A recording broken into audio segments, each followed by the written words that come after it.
Hola mis queridos muchachos del octavo año básico, espero que se encuentren muy bien, que tengan una excelente semana. Hoy día vamos a comenzar retomando la lectura de La Quintrala, ¿cierto? Esta fantástica novela que forma parte de nuestra historia chilena. Y bien, para comenzar primero, como siempre les digo, es muy necesario conocer un poco de la vida del autor de cada texto y de esta forma podemos profundizar mucho más en él y saber los motivos que tal vez tuvo para escribir respecto a él, ¿ya? Bueno, ella es Magdalena Petit, que fue una de las tantas autores que hubo de la Quintrala, porque hay distintas versiones, ¿ya? Ella nació en el año 1903 en Peñaflor y estudió en el colegio, en el Liceo número 1 de niñas. Más tarde estudió medicina, pero abandonó la carrera e ingresó en el Conservatorio Nacional y ahí se graduó como profesora de piano. En el año 1941 fue invitada a Estados Unidos por el Departamento de Estado y allá trabajó en la Unión Panamericana hasta el año 1945. En el año 1943 ella representó a Chile en la Comisión Interamericana de Washington y fue invitada en el año 63 a visitar Francia. Colaboró en las revistas muy famosas de la época, como por ejemplo Zigzag, Nosotros, Excelsior y Atenea, ya que eran revistas así como lo máximo que había en la época, chicos. Recuerden que estos eran como los máximos medios de comunicación de la época, más allá de la televisión o cualquier otra cosa, y era un privilegio el hecho de poder acceder a este tipo de revistas. Bueno, ella trabajó haciendo críticas literarias, sin embargo, sus libros no fueron muy criticados, ¿ya? Fueron bien criticados, de hecho. Trabajó también haciendo críticas en los diarios La Nación, Las Últimas Noticias y el Diario Ilustrado, o sea, fue una mujer muy influyente dentro de nuestro país con su carrera. Ya con su carrera profesional, ella fue también una novelista, biógrafa, cuentista, dramaturga y ensayista. Y fue interesante escritora que abarcó en su quehacer literario varios géneros artísticos, sobre todo muy colorados, muy bien connotados ya y con harto éxito en el público, con harta llegada, sin críticas en general, como les decía anteriormente. Gracias a su éxito, ella ganó muchos premios municipales y también se le nominó alguna vez como la candidata al Premio Nacional de Literatura. Sus novelas preferidas son todas aquellas que estaban basadas en la historia de Chile. En esa senda, ella publicó varios libros dedicados a la vida de la Quintrala, Los Pincheiras, Diego Portales y el patriota Manuel Rodríguez. Los textos que hoy en día la mantienen dentro del estrellato es la leyenda popular de la Quintrala, ¿ya? Recuerden que la Quintrala fue una historia real, pero que tiene harta connotación de leyenda porque hay muchas cosas que hasta el día de hoy no se sabe si son ciertas o no, ¿ya? O sea, si bien esta fue una mujer malvada, etcétera, recuerden que hay varios hechos que se van agregando de generación en generación y lo van convirtiendo en una leyenda. Bueno, además de todo lo que les conté sobre Magdalena Petit, ella también realizó una biografía de Gabriela Mistral y existe otra faceta que la hace destacar en el escenario literario, que es la creación de obras teatrales y narraciones infantiles. La historia literaria la conoció principalmente, como les decía, por su libro La Quintrala. Además de La Quintrala, les decía que ella publicó Don Diego Portales, El cumpleaños de Rosita, Pulgarcito, El desencantamiento de los juguetes, Los Pincheiras, biografía de la Gabriela Mistral en el año 1946, El Caleuche en el mismo año, El patriota Manuel Rodríguez en el año 51, Al igual que Un hombre en el universo, San Martín y el ejército libertador en 1965, Ensayos y cuentos en 1966, Una llave y un camino en el 69, que esta se publicó ya una vez que ella había fallecido. Todos estos últimos, que son San Martín y el Ejército Libertador, Ensayos y Cuentos y una llave y un camino, fueron libros póstumos. Ya eso quiere decir que se publicaron después de que ella había fallecido porque eh, ella nació en el año, o sea, falleció en el año 63. Bien, entonces, antes de comenzar, vamos a hacer un breve relato sobre la Quintrala. Vamos a contextualizar sobre su historia. ¿Quién fue la Quintrala? Bueno, la Quintrala es Catalina de los Ríos y Lisperger, más conocida como la Quintrala, ¿cierto? Ella nació en el año 1604 y murió en el año 1665, o sea, estamos hablando hartos siglos atrás, ¿cierto? Eh, Fue una terrateniente chilena de la época colonial, famosa porque era muy bella, tenía unos ojos verdes preciosos, el pelo rojo, y además era trigueña porque tenía una mezcla con el país de Perú, ¿cierto? Entonces ella tenía una belleza bastante exótica, muy linda y muy despampanante para nuestro país. Bueno, además de su belleza, ella fue conocida por su crueldad, ¿ya? Ella trabajaba con sirvientes y eran muy crueles con ellos. Era una mujer que tiene hartos crímenes a sus espaldas y se convirtió en un ícono del abuso y la opresión colonial. Su figura fue fuertemente mitificada y ella hoy en día vive como parte de la cultura popular chilena muy fuertemente como una mujer perversa y abusadora. Catalina era hija del matrimonio formado por un noble español que era Gonzalo de los Ríos y Encio y con Catalina Lisperger y Flores. La Quintrala nació en el seno de una familia de ricos terratenientes, tanto de los Ríos como de los Lisperger, porque ambos eran familias de renombre en la sociedad santiaguina del siglo XVII. Sin embargo, no recibió una muy buena educación, ¿ya? Y fue semialfabeta hasta su muerte. Eso quiere decir que leía más o menos, escribía más o menos, ya no era una gran lectora ni escritora. Catalina quedó al cuidado de su padre y de su abuela finalmente. Bueno, y partimos entonces con lo que es ya de lleno los capítulos que nos llevan a conocer en profundidad la historia de la Quintrala en base a la redacción, a la narración de Magdalena Petit. Bueno, todo comienza con el nacimiento de la Quintrala. En este momento, doña Magdalena Lisperger, que era la madre de Catalina Lisperger y Flores, tenía mucho miedo, ya que los perros aullaban mucho durante la noche. Mientras se encontraba asistiendo al parto, la esclava Josefa rezaban para salvar a la madre y a la hija del poder del diablo. Ellos eran muy creyentes chicos y estaban muy arraigados a todo lo que era la magia, sobre todo la magia negra, ¿ya? Y esto claramente lo heredó la Quintrala. Al nacer la niña entonces pequeños gritos salían de ella anunciando lo que venía. La madre no se salvó por castigo, ya que ella también dañaba a sus esclavos. El nombre de la pequeña era Catalina, pero la llamaban Catrala y había quedado al cuidado de Josefa por la muerte de su madre. Chicos, antes de continuar les quiero decir algo que se me había olvidado.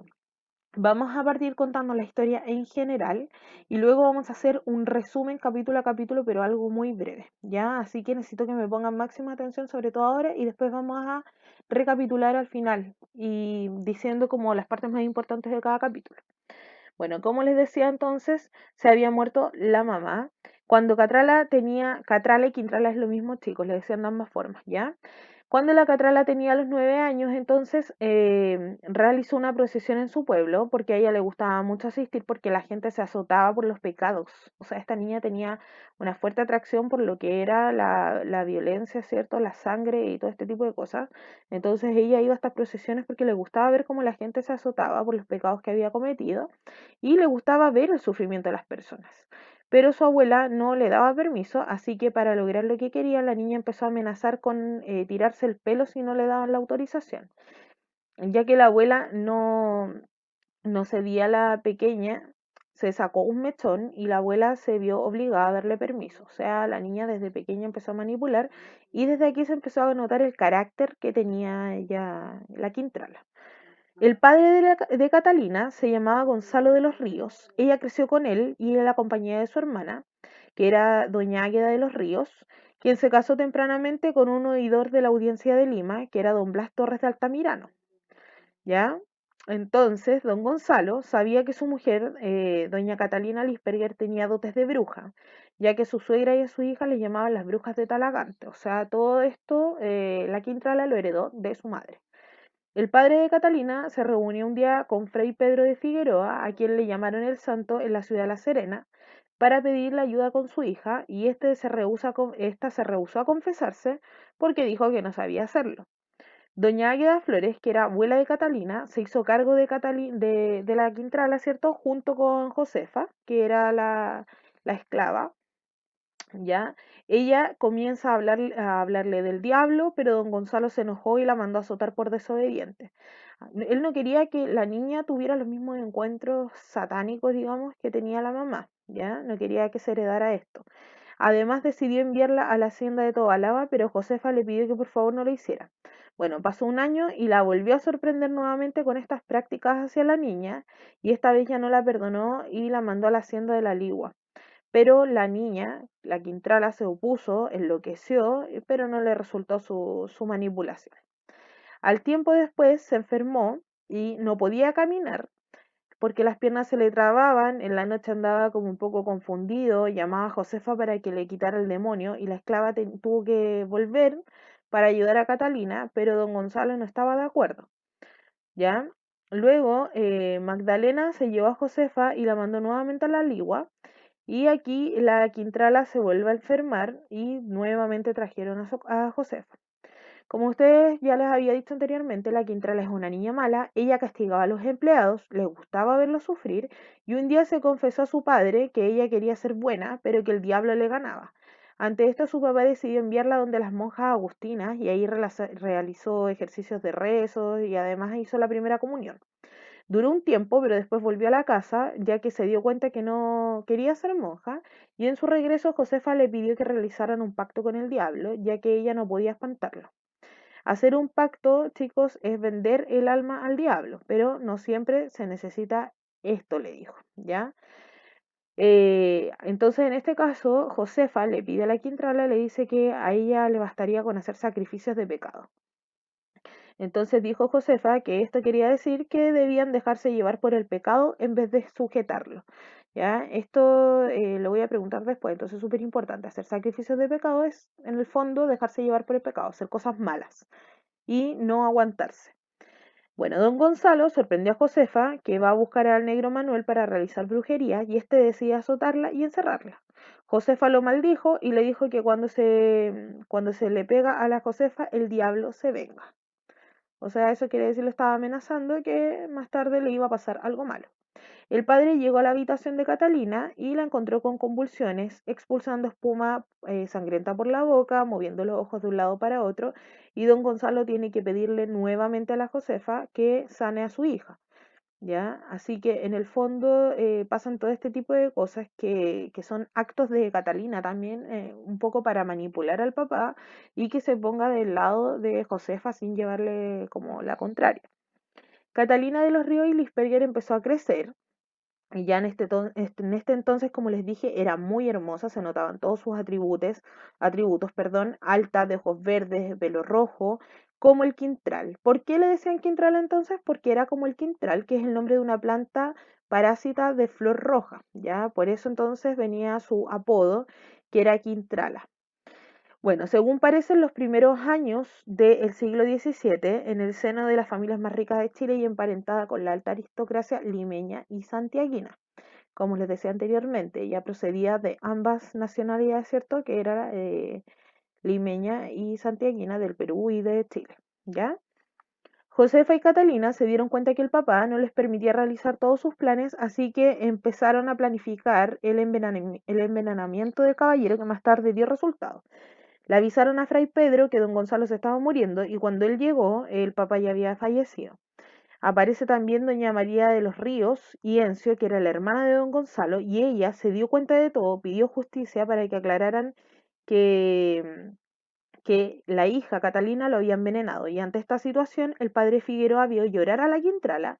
Ella le pidió que por favor la aconsejara, que no quería estar presa, que se había arrepentido, y finalmente le tiró un candelabro por la cabeza, le cortó una oreja, porque ella era muy mala, chicos, y no medía su actuar. Y Catalina le pidió su perdón llorando en el suelo y pegándose cabezazos en el piso. Bueno, Fray Pedro decidió ayudar a Catalina y le propuso dar clases de catecismo, pero esto no duró mucho porque ella en verdad no tenía nada de paciencia con los niños y empezó a necesitar mucho más del padre, volviendo a ser el mayor soporte para ella. Justo en ese instante, el padre Figueroa emprendió un viaje y ella comenzó nuevamente a realizar brujería junto a Josefa para traerlo de vuelta. Mientras tanto, Fray Figueroa le confesó al padre Mendoza que no es tan santo como todos pensaban, ya que cuando tenía 18 años estuvo con una mujer por una semana y que hoy en día sentía la misma atracción, digamos, por Catalina, que era la mujer que había estado con él. ¿ya? Y que en realidad la mujer que había estado con él en la antigüedad era doña Catalina Lisperger, que era la madre de la Quintrala. La Quintrala empezó a desesperarse por la ausencia del padre Figueroa, así que le pidió a la Josefa que ayudara a traerlo. Primero organizaron un escarmiento para el caballero de Malta, que su nombre era Enrique Enríquez de Guzmán, y había hablado muy mal de ella. Catalina lo hizo entrar a la hacienda, lo sedujo y esperó en la bóveda para matarlo, enterrándole una daga. En ese momento llegó Fray Pedro. El cuerpo de caballero de Malta lo dejan en la plaza y la Quintrala tuvo que pagar por este crimen. Entonces tenían que procesarla y el que tuvo que procesarla fue su cuñado, el juez de la audiencia de Lima, don Blas de Torres y Altamirano. El pueblo pidió muerte para la Quintrala y bueno, una vez que ella estuvo en la cárcel, Fray Pedro le aconseja casarse y le presentó a un amigo, que era el capitán Alonso de Campofrío. Ella se salva de la muerte y le dan la excarcelación. Así que, bueno, el padre estaba realizando la escultura, que era el Cristo de Mayo, también conocido como el Señor de la Agonía, y muchas personas le atribuyeron la santidad y la capacidad de realizar milagros, ¿ya? A este Cristo que hoy en día permanece dentro de una iglesia en Santiago Centro, ¿ya? Bueno, entonces, Catalina decidió llevarse este Cristo a su habitación. ¿Ya? Es un Cristo, chicos, en tamaño realmente muy grande.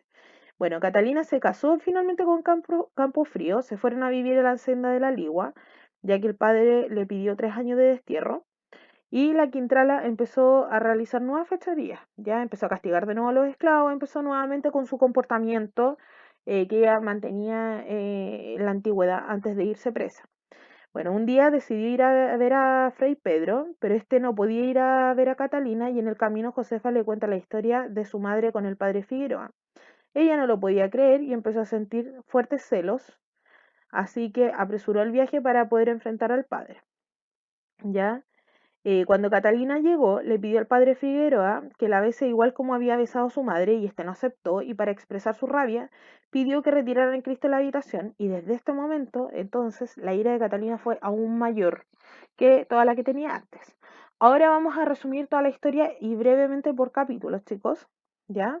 Entonces, resumiendo, capítulo 1, Magdalena Lisperger va a la casa de su hija Catalina Lisperger y ella da luz a la Quintrala, ya a Catalina de los Ríos Lisperger, que también era llamada Catrala. En el parto la mamá de Quintrala murió y en este parto ayudó Josefa, que era la negra criada o sirvienta, ¿cierto? Que también estaba presente doña Águeda, que era la otra abuela de la Quintrala. Bien, en el capítulo 2, entonces, doña Águeda se hizo cargo de la Catrala, de apodo Catalina, ¿cierto? O Quintrala, y Josefa es quien le empezó a enseñar el arte oscura, ¿cierto? La brujería, hacer saumerio y todo este tipo de cosas, y quien le hablaba del diablo y le enseñaba las costumbres malas para hacer el mal. La Catrala empezó a sentir atracción por el azote, y empezó ella misma a azotarse apenas cuando tenía 9 años. En el capítulo 3, entonces, Gonzalo de los Ríos le cuenta la situación en la que estaba Fray Pedro Figueroa y el padre de la Quintrala lo llama para decirle que la Catrala no se quiere confesar y le empieza a contar todas estas cosas malas que ella estaba haciendo y en medio de la conversación se dijo que la Quintrala tenía una hermana mayor que se llamaba Aguedita, de 6 años más grande que ella. Gonzalo dijo que cuando muriera la madre, cuando murió la madre de Catrala, Josefa quedó de mamá de la Catrala y ella es quien le daba la fama de brujería a la casa y quien también, según ella, tenía un protector duende para la Quintrala. Gonzalo le dijo que la Catrala dibujaba signos cabalísticos, que le pedía a la Josefa que espantara al diablo y le daba una extraña enfermedad por la que no podía mover las piernas y solamente la podía curar la Josefa con este rito satánico, ¿cierto? O extraño. Y también le daban convulsiones y hacía sacrificios de pecado en vez de venderle el alma al diablo y hacía aguantar las tentaciones. Bueno, a todo esto Fray Pedro dijo que solamente tenía que rezar un Padre Nuestro. En el capítulo 4, entonces la Quintrala sintió una gran atracción en todos los sentidos, digamos, espiritual, etcétera, por Fray Pedro, ya que cree que él es Cristo. Los curas hablaban mal de la Quintrala y escondidas, ya que sabían todo lo que ella hacía, ¿cierto? Todos estos ritos satánicos, etcétera. Le dicen Quintrala por Quintral, como les decía anteriormente, que era el nombre de una planta parásita de flor roja Y además porque ella era mala y ocupaba un perfume bastante penetrante y también era pelirroja. O sea, por todo este conjunto de cosas es que le pusieron su apodo a los 14 años. Fray Pedro le pidió a Dios que no la abandonara y mientras él tallaba el crucifijo de Cristo de la agonía, le avisan que Gonzalo de los Ríos estaba muriendo y cuando llegó a la casa había muerto repentinamente. Pero la hermana de Gonzalo, que era la tía de Quintrala, había acusado a esta chica de haber matado al padre y en realidad ella lo envenenó con un agua que preparara la Josefa. En el capítulo 5, entonces, la Quintrala llamó a Fray Pedro de Figueroa para hablar con él y este reconoció los ojos tan profundos que tenía ella, recordando otros que había visto antes, ya que era la madre de la Quintrala. Recuerden que habían tenido como una aventura.